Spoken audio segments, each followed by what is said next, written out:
Pappu Yadav full action mode में हैं। सांसद बनने के बाद वो लगातार पूर्णिया में घूम घूम कर तमाम कमियों को देख रहे हैं और उस पर एक्शन ले रहे हैं। नमस्कार, दर्श न्यूज में आपका स्वागत है। मैं हूं अनुराग। पप्पू यादव अपने इसी अंदाज के लिए जाने जाते हैं। पप्पू यादव अचानक उठते हैं और कहीं पहुंच जाते हैं। तो पप्पू यादव पहुंच गए बस स्टैंड और बस स्टैंड की हालत देखकर उन्होंने खूब कोसा सरकार को और कहा अधिकारियों को जल्द से जल्द ठीक करने का निर्देश भी दिया उन्होंने। पूर्णिया में पप्पू यादव बस स्टैंड पर पहुंचे तो क्या क्या हुआ आप देख सकते हैं तस्वीरों में। जिस तरह से पप्पू यादव पहुंचे तो अधिकारियों में हड़कंप मच गया, विभाग के अधिकारियों में। इससे पहले भी पप्पू यादव हॉस्पिटल पहुंचे थे, सरकारी विभाग के कार्यालय पहुंच गए थे, वहां भी हड़कंप मचा दिया था उन्होंने। यानी उनके पहुंचने के बाद लोग सतर्क हो गए थे, अलर्ट हो गए थे और कहीं ना कहीं जिस तरह से पप्पू यादव का जो अंदाज है, बेबाक अंदाज में वो पहुंचते हैं कहीं भी और छापामार स्थिति की तरह तमाम व्यवस्थाओं का जायजा लेते हैं। तो वैसी स्थिति में वो अब बस स्टैंड पहुंचे और बस स्टैंड की दुर्गति देखकर उन्होंने सिर पीट लिया और तमाम अधिकारी जो वहाँ मौजूद थे विभाग से संबंधित उन्हें निर्देश दिया, जल्द से जल्द दुरुस्त करने का निर्देश उन्होंने दिया। क्या कुछ कहा पप्पू यादव ने इस मौके पर, आपको सुनवा देते हैं, सुन लीजिए। बस स्टैंड है, वहाँ भी जानवर है, उधर थाना है, आम आदमी रह सकता है, आम आदमी रह सकता है। ऐसी जिंदगी है।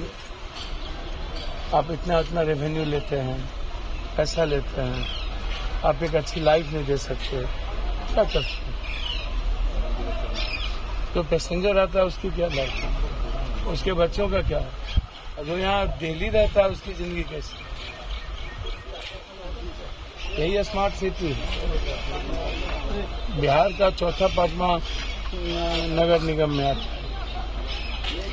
जिला परिषद की रेवेन्यू है। ऐसे थोड़ी चले।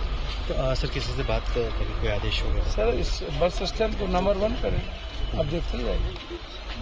अभी सर फोन पे किसी अधिकारी से बातचीत हो रही थी? मैं बात हो रही थी नगर निगम के कमिश्नर साहब से, तो उन्होंने कहा सर एक दिन मैंने सफाई की थी, लेकिन ये जिला परिषद के अंदर में आता है, वसूली उन्हीं के हैं और उन्हीं का टेंडर, तो हमने डीडीसी को लगाया।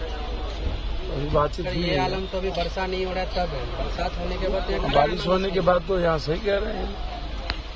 हमको तो कल मैसेज आया व्हाट्सएप पर, इसलिए हमारे सर करोड़ों राजस्व की प्राप्ति होती है, फिर भी यहाँ वॉशरूम में महिलाओं को काफी दिक्कत होती है। बात तो मैं कह रहा हूँ ना भैया, बाथरूम एकदम निकम्मा खत्म है।